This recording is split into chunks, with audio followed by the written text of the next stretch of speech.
की धरती से आज आपके इस क्षेत्र में आई हूँ। पहली बार यहाँ आने का अवसर मुझे मिला, मुझे बहुत खुशी हो रही है। और मंचासीन आदरणीय जज साहब बैठे हुए हैं। ये आज का जो आपका कार्यक्रम है राष्ट्रीय विधिक सेवा प्राधिकरण नई दिल्ली की तरफ से आयोजित हो रहा है, जो महिलाओं में जागरूकता ला रहे हैं कि उनको अपने कानून, अपने अधिकारों के विषय में पता चले। तो ये राज्य स्तर पर, केंद्र स्तर पर बहुत सारी योजनाएं चलाई जा रही हैं, जिसमें आप लोगों को बहुत सारी जानकारियाँ मिलेंगी। वैसे हमारी भारतीय संस्कृति और सभ्यता इतनी अच्छी है कि हमें कुछ कहने की ज़रूरत ही नहीं, वो हमारे रोम रोम में बसी हुई है। तो जो हमारी परंपरा है, सबसे पहले गुरु आते हैं, गुरु देवो भव, तो हम गुरु को नमन करते हैं। फिर आते हैं मातृ देवो भव, हम माता को नमन करते हैं। पितृ देवो भव, हम अपने पिता को नमन करते हैं। अतिथि देवो भव, आपके अतिथि आए हैं, हम उनको भी नमन करते हैं। और एक चीज़ और उसमें जोड़ लीजिएगा, प्रकृति देवो भव, यहाँ की जो सुंदर प्रकृति है उसको हम नमन करते हैं, क्योंकि ये हर किसी को नहीं मिलती है। यार लोग तरस रहे हैं, झांसी में बहुत गर्मी है, लेकिन यहाँ आके बहुत अच्छा लगा। मैं ज़्यादा क्या कहूँ, आप लोग सब इतने अच्छे जानकार हैं। मैं तो छोटा सा विद्यालय चलाती हूँ झांसी में, इंटर कॉलेज है मेरा, उसमें बहुत गरीब बच्चे पढ़ते हैं, मैं उनको पढ़ाती हूँ। तो मेरा तो न्यायालय से दूर दूर तक कोई संबंध नहीं था, लेकिन मुझे न्यायालय में जाने का मौका मिला तो मुझे परिवार कल्याण विभाग की तरफ से, सर मैं 1 साल वहाँ पर रही हूँ, तो उसमें मुझे बहुत कुछ सीखने को मिला।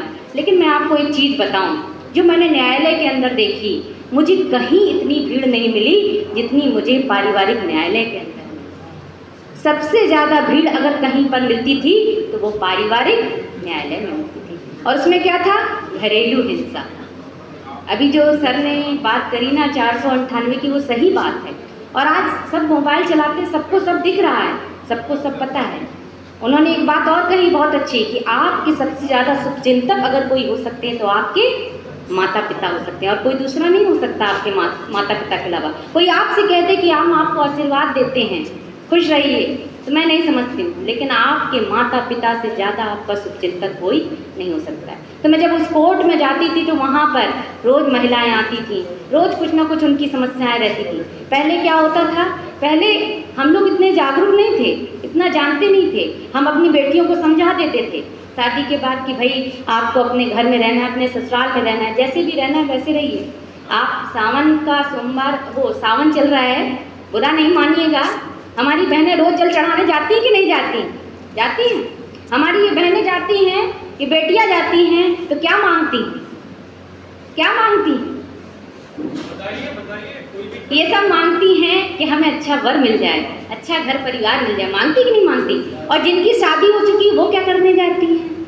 सबकी बात नहीं कर रही, वो शिकायत करने जाती हैं कि भगवान आपने क्या किया, कुछ अच्छा हो जाता, कुछ ऐसा हो जाता। होता है कि नहीं होता है? लेकिन आज हम यहाँ पर क्यों आए हुए हैं? ये विषय बहुत गंभीर है। आपको अपने अधिकारों के विषय में जानना होगा कि आपके क्या अधिकार हैं।